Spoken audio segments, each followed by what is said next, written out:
कई बार आप लोगों ने सुना होगा कि या देखा होगा कि आपने आरटीआई का आवेदन दिया है और जो जनसूचना अधिकारी हैं वो आपको एक पत्र लिख कर देते हैं और उसमें लिखते हैं कि आपके द्वारा मांगी गई सूचनाएं पब्लिक डोमेन में उपलब्ध हैं और पब्लिक डोमेन में उपलब्ध होने के कारण आपको सूचनाएं दिया जाना संभव नहीं है। पब्लिक डोमेन से आप सूचनाएं ले सकते हैं और वहां पर वो किसी वेबसाइट का नाम लिख देते हैं या कोई लिंक आपको दे देते हैं कि यहाँ पर जाकर के आप अपनी सूचनाओं को ले सकते हैं। ऐसे में कई बार सवाल ये मन में आता है कि आरटीआई में सेक्शन 2 में जिन चीज़ों के बारे में कहा गया कि डॉक्यूमेंट्स माने जाएंगे और वो सूचनाएं आपको मिलेंगी, तो वो सूचनाएं आपको ना मिलकर पब्लिक डोमेन की बात कहकर क्यों पल्ला झाड़ लिया जाता है?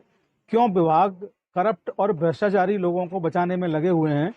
और क्या है वो आदेश जिसके आदेश के आधार पर ऐसी बात कही जाती है? क्योंकि बहुत साथियों ने लिखा कि सर वो आदेश दीजिए जिसमें कहा गया कि पब्लिक डोमेन में सूचनाएं उपलब्ध हैं, इसलिए आपको नहीं दी जा सकती।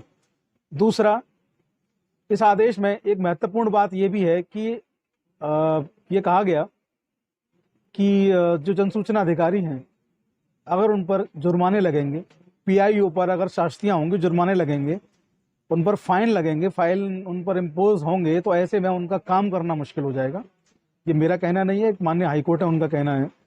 तो आखिर क्या है पूरा केस और क्या है पूरा केस का लॉ, क्या हुआ इस केस में, पूरा विस्तार से डिस्कस करेंगे। शॉर्ट में मैं आपको क्या समझाऊं, पूरा विस्तार से बताऊंगा। तो वीडियो को शुरू करने से पहले मैं Prateek Chaudhary advocate, Chaudhary legal associate पर आपका वेलकम, आपका स्वागत करता हूं। साथ ही आप लोगों से रिक्वेस्ट करता हूं कि जिन लोगों ने अब तक चैनल को सब्सक्राइब नहीं किया है, चाहे वो नए व्यूवर्स हों चाहे पुराने हों, आप लोग प्लीज़ एक बार चैनल को सब्सक्राइब कर लें और शेयर करें, चैनल को मैक्सिमम लोगों तक शेयर करें, मैक्सिमम लोगों तक इसको पहुँचाएँ। इसके अलावा आप हमारा फेसबुक पेज और इंस्टाग्राम का जो पेज है उसको भी फॉलो कर सकते हैं, आईडी सेम है, चौधरी लीगल एसोसिएट। तो आइए ज़्यादा देर ना करते हुए आज का जो वीडियो जो टॉपिक है उसको शुरू करते हैं। हुआ यूं, एक व्यक्ति ने आरटीआई दिया एक विभाग में और पूछा किसी विभाग के जिम्मेदार लोगों के बारे में कुछ जानकारी चाहिए। उनके अपीलीय पत्र को सेक्शन 8 क्लॉज 1 क्लॉज जे में खारिज कर दिया गया और ये कहा गया कि जो सूचनाएं आपकी है जो हैं वो देने लायक नहीं है। वहीं आंशिक रूप से उनको ये कहा गया कि आंशिक रूप से उनको ये भी लिखा गया कि आपके द्वारा मांगी गई सूचनाओं में से कुछ सूचनाएं, जैसे कि बिंदु संख्या 1 या बिंदु संख्या 2 पब्लिक डोमेन में मौजूद है और पब्लिक डोमेन में मौजूद है तो वहां से आप इसको ले सकते हैं। अब मसला इतना क्रिटिकल हुआ कि संबंधित व्यक्ति को लगा कि सूचनाएं तो जनहित की थी और सेक्शन 2 में साफ साफ बताया गया कि सूचनाएं आपको मिलेंगी। अब जो जनसूचना अधिकारी हैं उन्होंने मना कर दिया, उसने हिम्मत नहीं हारी, उसने प्रथम अपील की। प्रथम अपील में भी जो जवाब जनसूचना अधिकारी ने दिया सेम वही जवाब अपील अधिकारी ने दिया। अब वही जवाब अपील अधिकारी ने जब दिया तो चूंकि मामला सीरियस था, उन्होंने केंद्रीय सूचना आयोग में इसकी अपील की। केंद्रीय सूचना आयोग में माननीय शैलेश गांधी जो मुख्य सूचना आयुक्त रहे हैं, जिनके कई ऑर्डर जो हैं बड़े अच्छे रहे हैं, जो उनका नाम काफ़ी जाना जाता है आरटीआई में, उन्होंने इस केस को सुना और इस केस को सुनने के बाद उन्होंने विभाग को ऑर्डर जारी किया।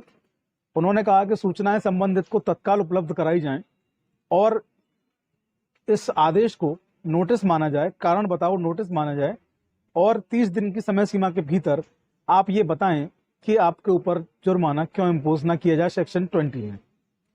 जब ये मसला हुआ तो जो दूसरा जो पक्ष था, जो विभाग था, वो विभाग जो है, क्योंकि मामला इसके बाद हाईकोर्ट जाना था, विभाग हाईकोर्ट गया। हाईकोर्ट में उसने ऑर्डर के खिलाफ रिट की और जब ऑर्डर के खिलाफ रिट की तो उस ऑर्डर में जो रिट हुई, उस रिट का जो आदेश है उससे मैं समझता हूँ आज पूरा हिंदुस्तान प्रभावित है इस आदेश से। यह आदेश बहुत महत्वपूर्ण है पूरे हिंदुस्तान के लोगों के लिए। ये किसी जिले या किसी प्रदेश की बात नहीं कर रहा हूँ, पूरे देश के लोगों की बात कर रहा हूँ। जो भी आरटीआई में काम करते हैं सबके लिए बहुत महत्वपूर्ण आदेश है। इस मामले में हाईकोर्ट ने कहा कि जो चीज़ें पब्लिक डोमेन में उपलब्ध हैं वो सूचनाओं में आपको नहीं मिलेंगी, पब्लिक डोमेन से आपको लेनी पड़ेंगी, नंबर 1। नंबर 2, सूचना आयोग के आदेश को रद्द करते हुए, पलटते हुए माननीय हाईकोर्ट ने इसमें कहा कि जो सूचनाएं हैं वो आप उपलब्ध करवाएं।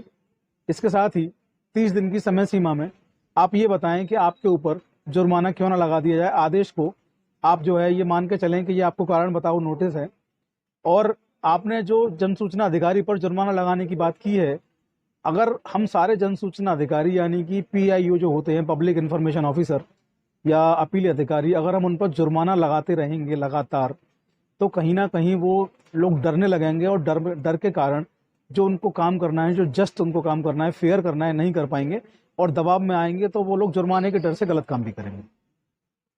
तो वो लोग ना डरें, वो लोग निष्पक्ष अपना काम करें।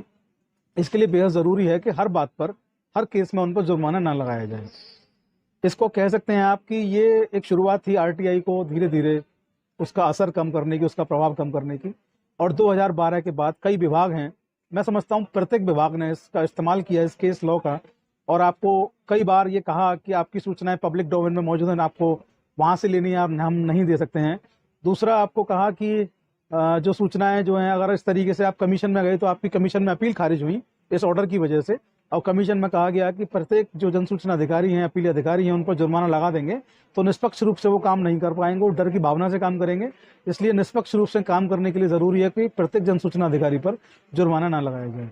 आदेश बहुत महत्वपूर्ण है, पूरे देश को प्रभावित कर रहा है, आपको इसको अच्छे से समझना चाहिए। आप इसको पढ़ सकते हैं, ऑर्डर हमारे पास मौजूद है, आप कहेंगे तो आपको उपलब्ध करवा देंगे।